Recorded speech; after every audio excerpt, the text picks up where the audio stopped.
mikononi mwako, nionyeshe Baba wema wako, nifanye chombo chako.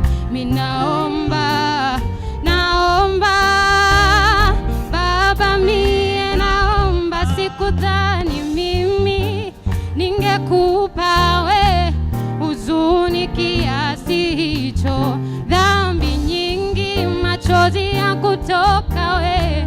Nisamehe Baba, unizibie ufa, nisijenge ukuta. Bwana umetukuka, naomba unipe raha, msamaha, naomba washeta popote niendapo na nifanyacho sasa, nifungue macho nipate kuona na kuhisi, nipate upako wako. Naomba Baba, mikono nishike ba, pigia Yesu tu makofi. Mikono nifanye Baba, nionyeshe Baba wema wako, nifanye chombo te.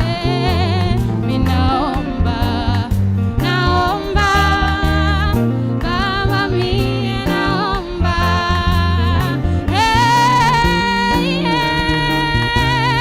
Baba, mie naomba,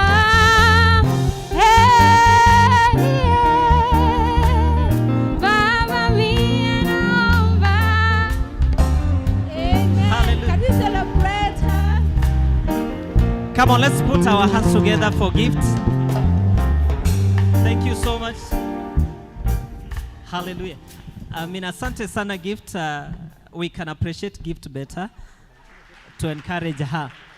Alafu alipokuwa ninaona alipokuwa naimba naomba, niliona venye chairman anakuwa excited, anataka kusongesha kiti. Kuna wale watu wakiimba mtu fulani anabarikiwa. So tutajitahidi tuimbe zaidi, si ndio?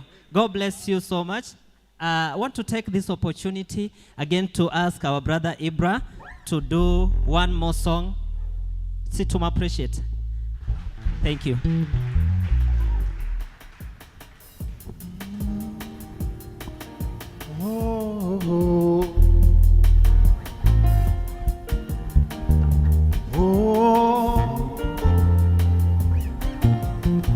Umbali tumetoka na mahali tumefika, ndio maana ninatambua kwamba wewe ndiye Ebeneza. Sio kwa uwezo wangu, ila ni kwa uwezo wako. Mahali tumefika Baba, wacha nikushukuru. Bwana, umenisaidia nifike mahali nimefika, maana wewe ni Ebeneza. Maishani mwangu ninataka Baba, Ebeneza, ninataka Baba, Ebeneza, msingi wangu, jiwe langu la pembeni, na kuyamaniza, jiwe langu la thamani, na kuhitaji sana, Ebeneza, jiwe langu, Ebeneza, jiwe langu. Ninataka maisha yangu yajengwe juu yako, ninataka huduma yangu ujengwe juu yako Bwana. Maisha yaliyojengwa juu yako Baba hayavunjiki kamwe. Nyumba iliyojengwa juu yako Baba haivunjiki kamwe. Ninataka ndoa yangu ijengwe juu yako, ndoa zilizojengwa juu yako Baba hazivunjiki kamwe. Ninataka kanisa langu lijengwe juu yako, kanisa lililojengwa juu yako Baba halivunjiki kamwe. Ninataka Baba, Ebeneza, wewe juu yako. ninataka Baba, Ebeneza, uwe msingi wangu. jiwe langu la pembeni, nakutamani sana, jiwe langu la thamani, nakuhitaji sana. Ebeneza, jiwe langu. Ebeneza, Ebeneza, jiwe langu. Ebeneza, Ebeneza, Ebeneza, jiwe langu. sisi kama wana JCM tunakushukuru Baba, tukisema asante sana Bwana. Umbali umetuleta, umetushika mkono Bwana, ukatuleta mahali hapa. Tunakushukuru kwa baraka yako Bwana. Oh, tunashukuru kwa sababu ya baraka ya Reverend Alan. Oh Bwana, tunashukuru, tunasema ninataka Baba, Ninataka Ebeneza, wewe juu yako. ninataka Baba, Ebeneza, msingi jiwe wangu. langu la thamani, Jiwe langu la thamani, nakutamani sana. jiwe langu la thamani. Jiwe langu nakuhitaji sana. Unaweza cheza kidogo, cheza kidogo. Ebeneza, jiwe langu. Ebeneza, jiwe langu. Oh, Ebeneza. Ebeneza, jiwe langu. Ebeneza, Baba, Ebeneza, jiwe langu. Ebeneza, Baba, Ebeneza, jiwe langu. Ebeneza, Baba, Ebeneza, jiwe langu. Ebeneza, jiwe langu. Ebeneza, Ebeneza, jiwe langu. Ebeneza, nataka kukusikia ukisema Ebeneza.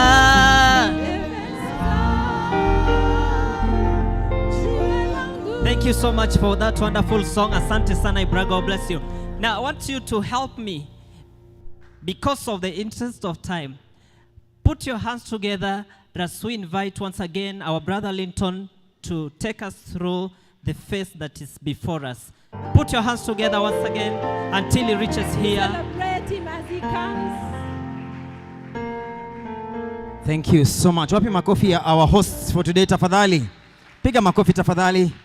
Thank you so much. That was beautiful. Asanteni sana. Ladies and gentlemen, we are here today to celebrate the goodness of God in this ministry, the journey that we have walked. My name is Linton Yegon. I'm so blessed to be here. I'm so blessed to be part of your celebration today. And turn to your neighbor, appreciate your neighbor, tell them you look good. Okay, please talk to your neighbor now. Tell your neighbor you look good. Mwambie, but I look better. Amen. It's good to see you. Give your neighbor, the other neighbor, a high five. Mwambie, kumbe ni wewe. Kumbe umekaa hapa. Mwambie tumekuja kusherekea na kushukuru. Amen. And of course, we've come from so far. Ladies and gentlemen, help me welcome, as our media team is helping us. Let's watch this of Jesus Center Ministries.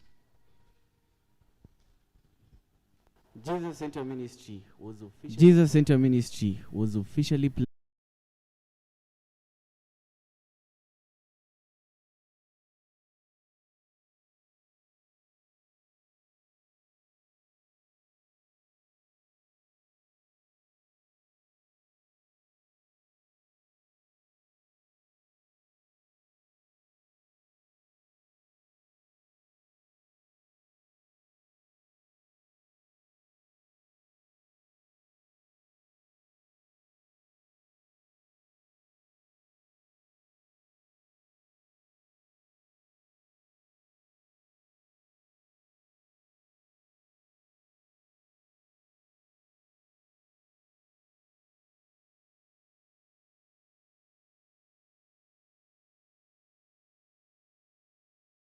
liberate the oppressed, open the eyes of the blind, declare the acceptable year of the Lord. The church offers prayer services, healing and deliverance ministries, teaching and pastoral care. We reach out to schools, government institutions, hospitals, prisons, communities. Reverend Alan to become a great voice of God to the region, nation, and the entire world. We pride, by the grace of God, on a beautiful church sanctuary and gathering, a beautiful children's church, a great worship team, intercessory, ushering, shiners, and youth ministries. Welcome to our Thanksgiving service. This year, our theme has been our year of breakthrough, and we thank God for every breakthrough that we have experienced so far. Join us in celebrating our 17th Valley. year. Really, really good job. Thank you so much. Ladies and gentlemen, all of us, help me. Just clap your hands. Put our hands together as we welcome our senior pastor, Reverend Alan Kiombe. Leo.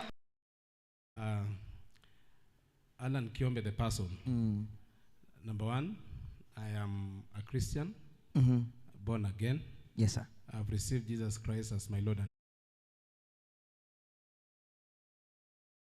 And let's get to the understanding what, I'll say who is Jesus Center, but let's begin from the understanding of, first of all, why the name Jesus Center Ministry. Why the name Jesus Center Ministry? Me and my wife, we come from a church called IVC Eldoret. Our pastor is called Bishop Likavo. That is our church. That's where I got saved from. I was raised in that church as an evangelical and Pentecostal preacher. I wedded through that church, got my wife from that church. Okay. Discovered my ministry through that church. So IVC is my church. Yes, sir. But God gave me a call. God gave me a call when I was a child. I discovered that I am called to be a minister. And I grew up with that call. Not so much in church, but the thing was deep in me. Yeah. Now, when the time came, when I'm grown and ready to start this work, we went into prayer for a long time with a group of people. God gave us a mandate of Luke chapter 4, verse 18 to 19. He gave us a name of the ministry. And he said, you shall call your ministry Jesus Center Ministry. And he said, I'm sending you to Kericho. So Kericho was the first field that God sent me you as a Jesus Center. Okay. Yeah. Wow. And talking about that, then what do you feel is the calling of God for the ministry in two ways? The purpose, why is the ministry there? Number two, what's the vision? What do you want to see? What do you exist to see? Okay, our vision mostly is drawn from our own calling. We are personally, I'm so much drawn to people who are down, especially wounded by life. Yes. Wounded by life, by destiny, by job. Somebody that is in a certain pain, struggling with a certain pain. It could be socially, emotionally, economically. I am so much drawn to those people who are wounded. My ministry is drawn so much to somebody who is in pain and in trouble. So my desire is always to help somebody of that kind. Therefore, our purpose as a ministry is mostly to bring healing and restoration to individual lives and to the community and the land at large. Okay. We do a big area so that we may be able to get a small area. Wow. So we go so much for healing, for restoration, healing and restoration, getting those people who are wounded and are broken and are beaten by life. Yeah. And then we do healing and restore them to where they are supposed to be. Then we begin to build them to their next future. Same apply to the city, to the land, and everywhere that we go. Yeah.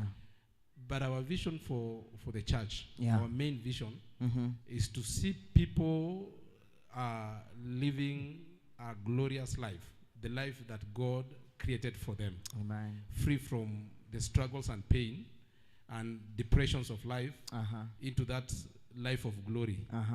That God, my picture for humanity is people who are living well. So our work, our vision is to remove them from where they are and to put them there. Yeah. Any other structures that we are building is to set the ground for that kind of a person. Yes. Yeah. Wow, and that's really profound. And let me ask this, that being the vision, that's where you want to see people, that's the reason you exist.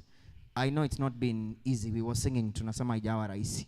Maybe Rev, let me ask that from where did we start? Where did you start? Now the calling is there, you've come to Kericho. Where did you start? The history. We came from Eldoret. It was so humble for us. It was so dark. It was a lot of doubts everywhere. But I came with a few people. By that time I hadn't married. I came with Vivian and a few people. We came together for the first days. And we landed in around AIC there, Posta Plaza. Those days it was not Posta Plaza. And when we landed there, we saw Kericho very big, and we did not know where to go. Yeah. Posta there, we got somebody who was house agent. So we gave him a little money that we had. He got us a house, the entire big team, and we started the work like that. After that, we began to pray around there. We went to Midwest Hotel and started our first church there. Okay. Basement. It was a discotheque. So they used to do disco in the Friday disco, Saturday disco, Sunday morning. Munaekelea mafuta munasafisha. Inakuwa kanisa. Church. Days I was doing lunch hour. And sometimes midweek they would do a disco. So it was a battle. Disco, alcohol, and us. We worked together until we defeated them. Mukafanya ifungwa yake. Ikafungwa. Rev. Sawa. And then from Midwest? From Midwest we stayed for 2 years. The owners became uncomfortable with what we were doing. They said we are destroying their work. So we were chased out of Midwest one evening. So we left Midwest. We didn't have a place. And it was a Friday. So we gathered at Mrs. Ruto, Kina Neema, Kina Chela's home. We did our church there. And after a few days, they assisted us. We walked together in town. We went to rehabilitation center. There was a workshop, Walemavu, just a small place. Yes. They said they are not so active. We can give you a space there. So we worked in that workshop until we expanded it into a big thing. After that, we moved to KBC. KBC, we used to do our lunch hours there and evening. Information house. Yes. After that, we moved to my house. I had a house, and there was something that they are calling it good, pastor's residence garage. Yes. And it was a real garage. It was something you would go there and we did a church there for like 2 years. Yes. Go down. Yes, I remember the go down. You yes. remember the go down. Yes. We did a lot of work there. A lot of meetings, yes. Then we came here. Yeah. Amen. Wow. And Amen. it was Wapi not makofi just coming, tafadhali. It was Yeah. Wow. So how was, what kept you going? We related with God well. Trusting God. Even when it was tough. Yeah. I trusted God. Amen. Number 2, I think my wife did a lot to push me. Yeah. Every time I wanted to quit, she would push me. Every time I wanted to take a step because of comfort, she would push me. Yes. Every time I wanted to take a shortcut, she would push me. Yes. Actually, Ngoja, mbona mmepiga makofi kwa shortcut? actually, the highest percentage of this ministry is my wife, by the way. Wow. Wow. Wapi makofi ya Pastor Vivian tafadhali? Rev, when I grow up, I'll also be saying that. Sorry, karibu sana. Yes. If I were alone, yes, I would not be here. It was too tough for me. Yes. And then people who loved me, people who were around me. I had very good people that came to join with us. We had Kina Mrs. Ruto, we had Kina Toet and Miriam, a very good group that believed in us in that season. Yeah. Kina Chelawa, they were babies. They used to cheer us up until we came to where we are. Yes. Yeah. Wow. And so maybe just in line with that journey and the experiences, what are then the lessons that you have learned, first of all, at a personal level, and then number two, in ministry? And many of us that are watching, even online, we're involved in ministry one way or the other. People that are seated here are involved. They serve God somehow in the ministry. What are the lessons you have learned that you think would be important to anybody who's watching today? As a person, I've learned that as long as it comes from God and you stay with God, it will succeed. It is not enough for it to come from God. If it comes from God, yes, and you stay with God, it must succeed. Yes. That's what I've God has a way of arranging things, putting people that you need at a time. Another thing that I've learned is everything has God timing. Yes. Sometimes we want to go faster and run away from some pain, but it is only at the time of God that something will work. Yes. Another thing that I've learned is it doesn't mean that when God calls you into something, you will your pain, including family, marriage, relationship, business, job. Yes. If you want to know that God is involved, it's a level of pain that you go through. When you overcome them, you get a testimony. Wow. And you know that it came to love them and to embrace them, to celebrate them, to appreciate them. And I've also learned to let them go when the time to go comes. I've learned in the ministry that people come for a reason and for a season. Their reason is ended, or when their season ends, their reason ends. And you cannot stretch. I've learned about people that when it's your time with, I've also learned in ministry that your family should be number one. Before you preach to anyone else, preach to your family. Preach to your family. Wow. Before you love anybody else, love your family. Wow. Wow.